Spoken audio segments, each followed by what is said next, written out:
Bonjour à tous. Alors, une vidéo de correction du sujet d'entraînement du 15 mai dernier sur le texte de Husserl que vous avez sur l'Agora. Donc, première étape, vous prenez le texte sur l'Agora, vous le relisez.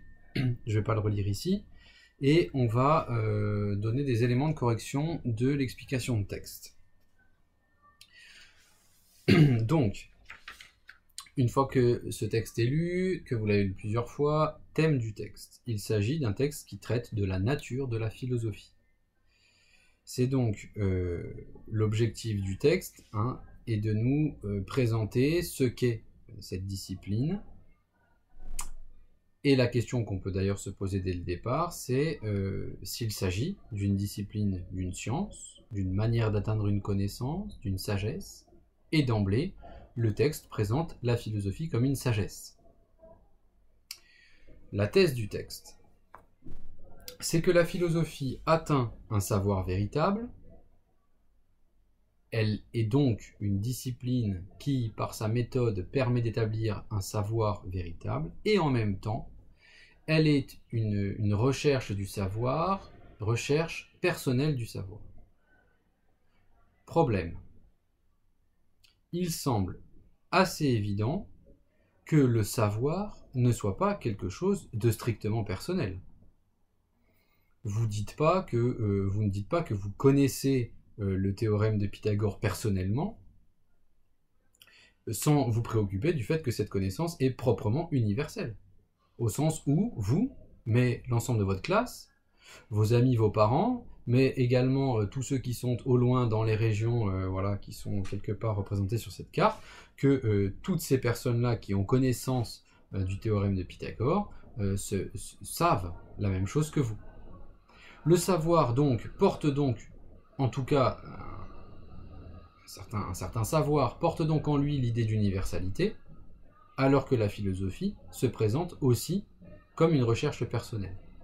Question: comment donc concilier une recherche personnelle du savoir et l'aboutissement de cette démarche qui consiste à poser l'existence d'un savoir universel? Pour essayer de résoudre ce problème, l'auteur prend deux problèmes à travailler.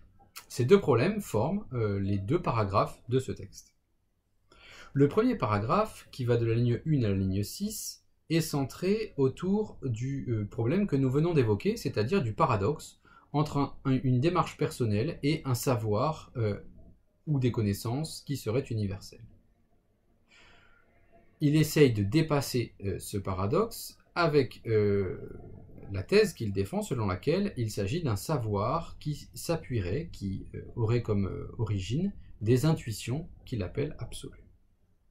La deuxième partie, de la ligne 7 jusqu'à la fin du texte, soulève un nouveau paradoxe qui est que le savoir véritable que cherche à atteindre la philosophie a pour point de départ un vœu de pauvreté en matière de connaissance, c'est-à-dire que pour atteindre une connaissance proprement philosophique, il faut commencer par accepter d'avoir peu de connaissances certaines.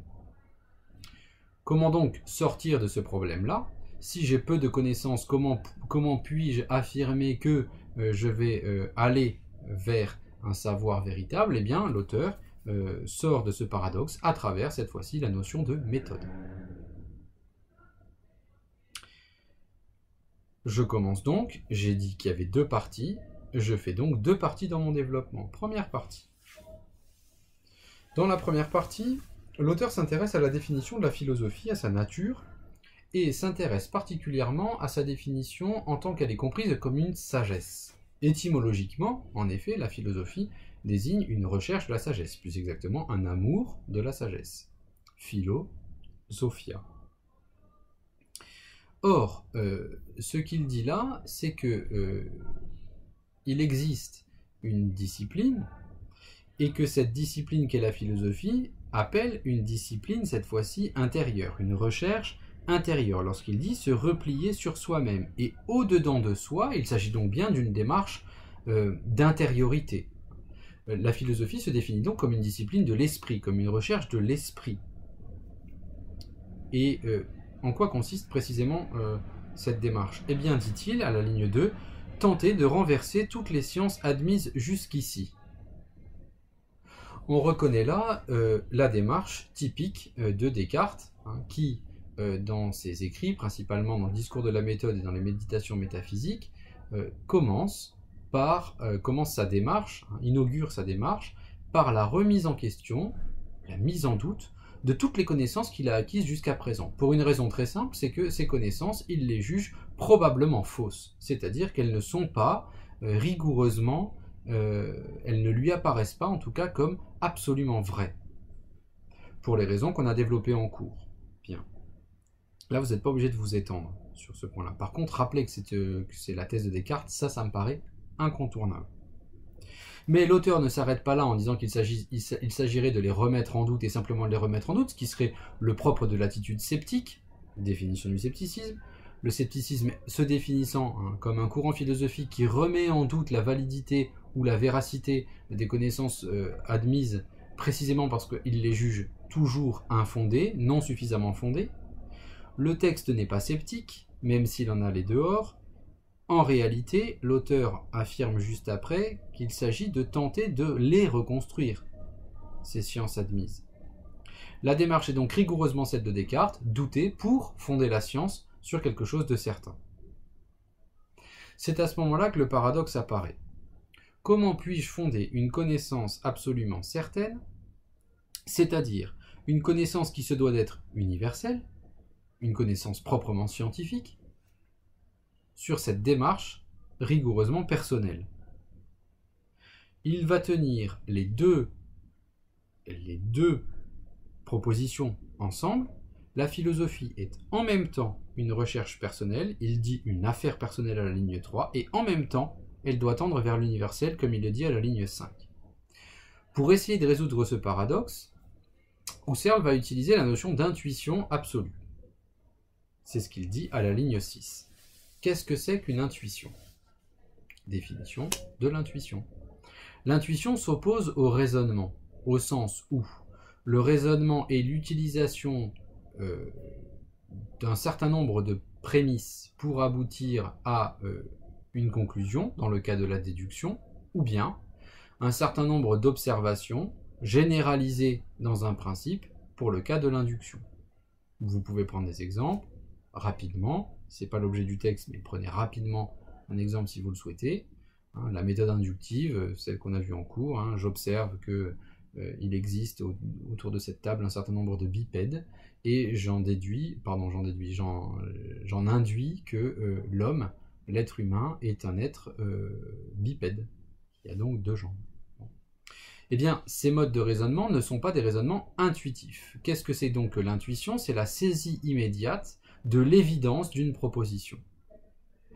On se rappelle l'intuition primordiale de Descartes, je suis, j'existe, cette proposition est vraie toutes les fois que je la prononce ou que je la conçois en mon esprit. Voilà une intuition absolue, sur laquelle donc le philosophe peut s'appuyer. Cette intuition, quelle est-elle? Elle est personnelle, je suis, j'existe, et en même temps elle a une portée universelle, puisque précisément je peux largement supposer que tout esprit, lorsqu'il pose cette formule « je suis, j'existe », la pose de la même manière que moi. Autrement dit, cette intuition que j'ai de mon existence, cette intuition immédiate que j'ai de mon existence et de ma pensée, cette intuition est absolument, pour le reprendre, est absolue, plus exactement, c'est-à-dire qu'elle est, elle est une proposition universelle.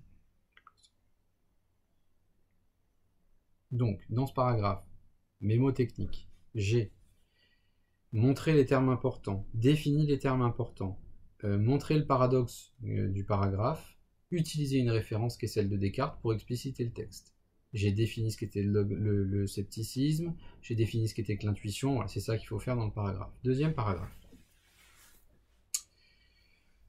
Ce paragraphe commence par le rappel, selon lequel, le rappel qu'il a dit précédemment, à savoir prendre la décision de tendre vers un savoir véritable, c'est-à-dire vers une connaissance qui soit justifiée à chacune de ces étapes. Il s'agit donc de procéder non pas de manière on va dire, personnel au mauvais sens du terme, hein, c'est-à-dire ben voilà, j'ai un savoir, chacun a sa propre philosophie, moi ma philosophie de la vie c'est plutôt ça, toi c'est plutôt ça, etc. C'est pas ça l'objectif.